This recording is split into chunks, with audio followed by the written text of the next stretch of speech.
let's get into the draft of the draft class that's probably getting the most attention out of all of them in the NFC East here. Yeah. Yeah. And that's the Commanders. And that's because of that guy you see on your screen right there. He's the big one.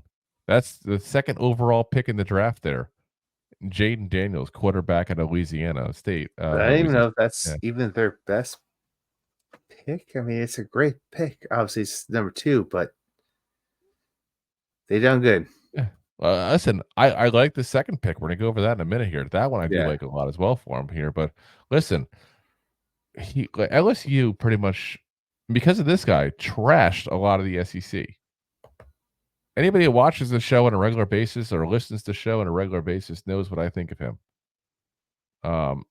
So Rob's gonna step out for a brief second, so we'll just go over everything. You're good. So we're just gonna go over real quick everything again with him. Again, if you don't know who this guy is, you just don't watch the drafts. It means you probably don't watch the show. So we'll be kind of quick there. 6 foot even, 210 pounds, 23 years old. This past season, 12 games, 72.2 completion percentage, 3,812 yards, 40 touchdowns, 4 interceptions, 135 rushes for 1,134 yards, 8.4 yards per carry average, and 10 touchdowns. Damn good. Like I said, lit up the SEC guys.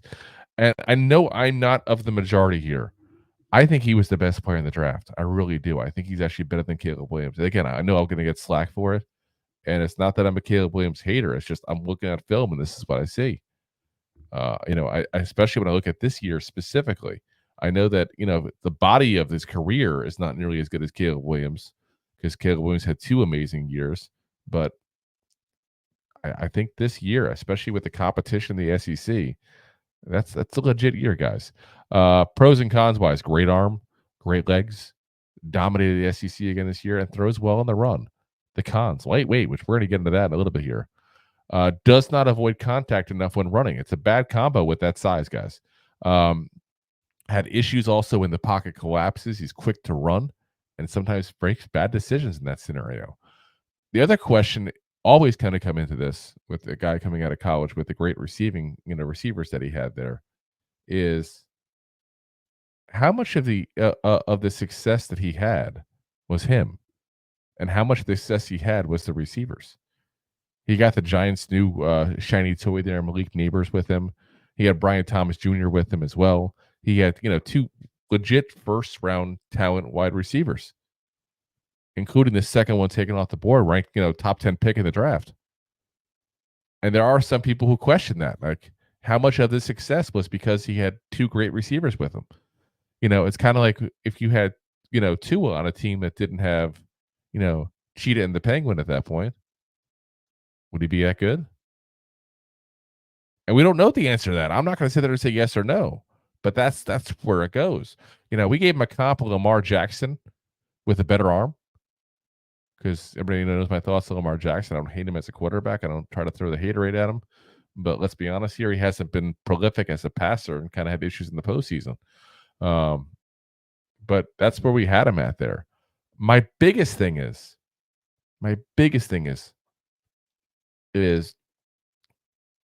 I worry about him being the next RG3. What I mean by that is he's got all the talent in the world, but can he hold up? As Deb says here, even saying the biggest doubt I've had in Daniels is not hold up physically in the NFL as he's not built for it. The biggest thing,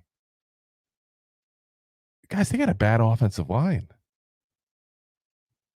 And I know, like, they're trying to fix it the same as the Giants. Like, who's not trying to fix it? Obviously, if it's an issue, you're going to try to fix it. It's a bad offensive line, guys. You got a 210-pound quarterback that doesn't do enough to avoid contact. What's going to happen? What do you think's going to happen? He's going to get hurt. And that's what he's going to learn. After 1 or 2 injuries, hopefully. And that's it. That's what he's going to learn. Not to run like that. Run still. Don't get me wrong. Don't take apart what makes you special. I would never give that advice to a player. Again, even though I, kind of want him to fall flat this, backside, maybe wrong at that point what I think he is. because again, he's going to a division rival and the only one we'd be able to beat the last 10 years. But you can't run like he did in the SEC and succeed in the NFL and stay healthy. He's going to get hurt. There's no doubt about that. He may change his ways after a couple injuries. He may finally have somebody talk to him that he believes and trusts not to do that. But, that's where he's at. But yeah, again, obvious pickup. Great pickup, I think, for them overall. Like I said, I'm kind of jelly.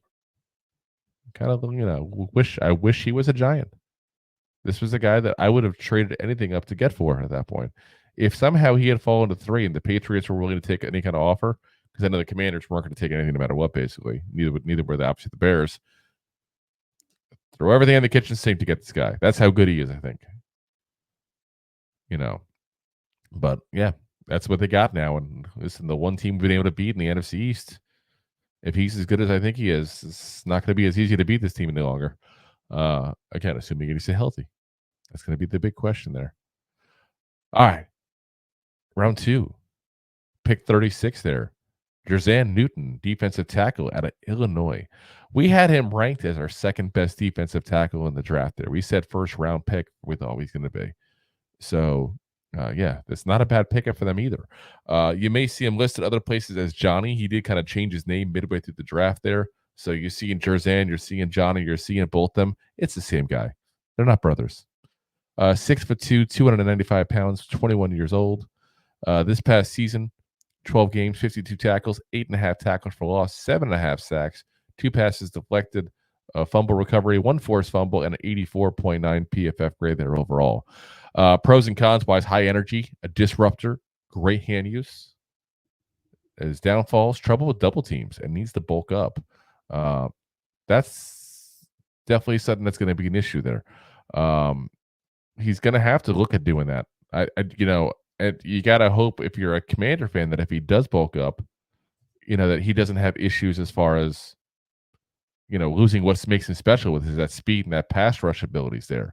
But if you want to be a good all-around player, that's what he's going to have to do potentially. It's interesting, though, because, again, we've talked about this with the Commanders, that the defensive line is what their specialty is. And now they go ahead and get another guy into that mix there. Just seems a little overkill, but I think it was just the talent was there and they couldn't help themselves. So they went with what they thought was the best value in the draft, unlike their next pick, where they, quite frankly, reached. And pick 52 in the second round, Ben Sinnott, tight end out of Kansas State. We had him ranked as our 4th best tight end. There was other tight ends that we thought were better than him that were still available. We had him going end of the 3rd round. So instead he goes, mid-late 2nd round at that point. So a whole round early, in our opinion, of where we thought he would go based on based on what the NFL, teams were saying at that point overall. What you're hearing rumor-wise, 6'4", 250 pounds, 21 years old. Literally started as a walk-on fullback. So yeah, you got to love a good story of a guy who gets nothing as far as, nothing as far as hype coming out of high school and just walks on and does his thing at that point there. That's a guy with conviction. That's a guy that tends to know what he wants to do work wise and puts that work in. This past season, 14 games. I got to do have a reverse here. Reverse to 22 and 23 my notes here. Last season, 12 games, 49 receptions, 676 yards, 6 touchdowns, and an 82 PFF grade there. So really good year. I mean, he's great at coming out of breaks. He's speedy. He's got good hands. He does need a little bit of help in the blocking area there. And to be honest, that may never be great. He's also doesn't have the greatest athletics overall. So a lot of his receiving, quite frankly, is just because he runs very good routes at that point.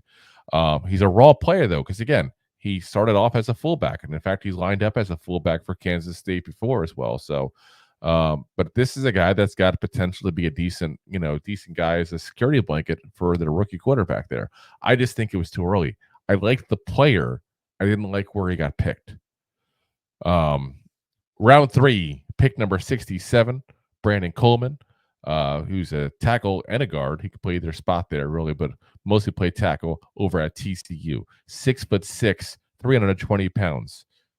And third round, I guess that's when they decided to try to get some picks here to try to beef up that offensive line, which again, they did work on the offensive line a little bit there in free agency. Don't get me wrong. They didn't totally ignore it there.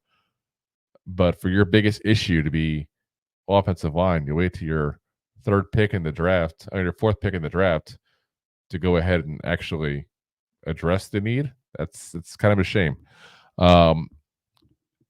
Played 15 games in 22 and 11 and 23. I had just a 57.7 PFF grade, guys. That's really bad.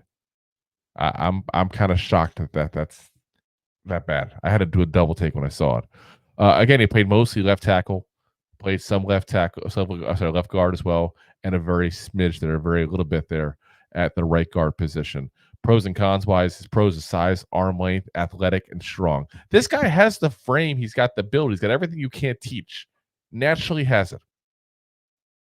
But his technique is horrible, both pass and run. He's got trouble with balance. Like, this is a guy that should be very good. Everything when you look at him on paper should be very good. And he's just not. So I'm again, I don't understand why you pick a project in the third round. To me, that's horrible. It's crazy. But I also see a lot of that going on in the draft this year in general. And you'll see it a lot actually with the Commanders specifically, where they're picking for athletic traits, trusting that they can coach them up, fix technique issues, and get really good players out of them. A little ballsy in my end, I think there, but that's where they're at. So yeah, to me, horrible pick. I don't see it. I don't get it.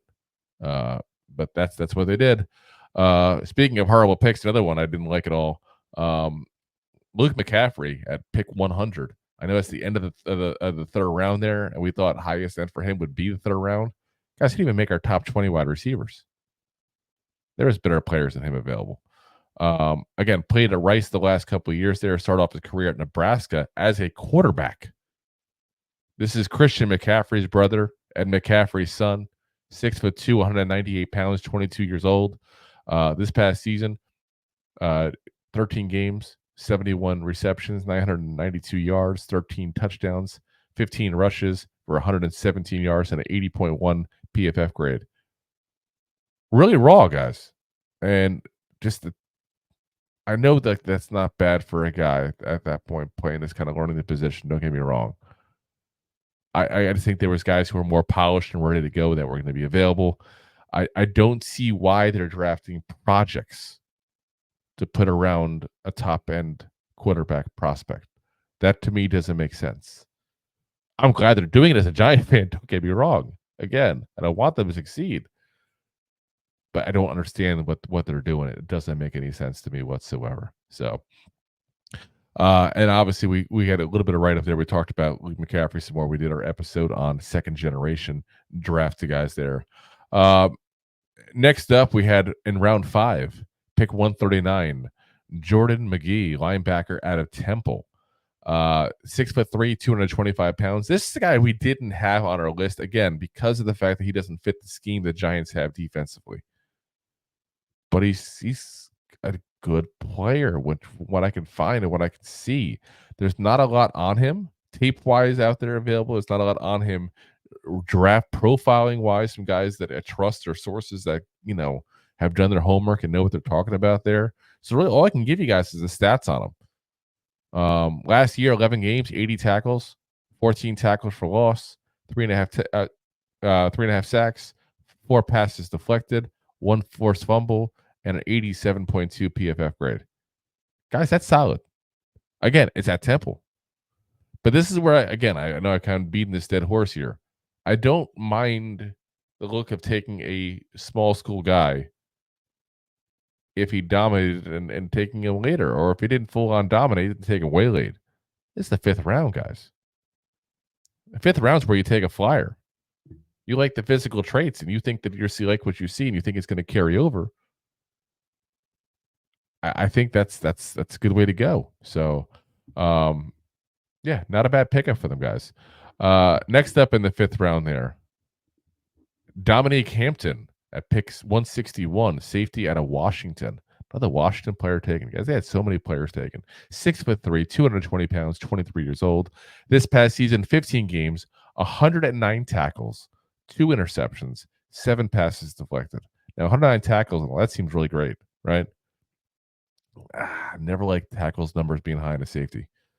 That means that you didn't stop somebody from catching the ball. You didn't, or the rest of your defense didn't stop somebody from running the ball towards you at that point. You're the last line of defense. 66.2 PFF grade. So obviously PFF didn't really like his work there. Split time at both deep and box safety, and also played a little bit in the slot as well. The pros for him: size, versatile, athletic, runs up straight quick. And what I mean by that is if you got that solid line to the ball carrier in the run defense, he's your guy that's going to get there. If you got to start going angles, he does slow down a little bit with the agility at that point there. But straight line speed is just is like amazing for a safety there. Cons wise, tackling, bad angles, technique's not smooth, and he's got trouble getting rid of blockers in the run game as well. So again, not a guy that I look at as going amazing, but you're drafting for what you think you can do if you fix some of the technique issues, obviously in the 5th round. Again, they seem to really like guys that are athletic, have the physical tools that they think they groom into what they want them to be. So that's where Hampton's going to sit there.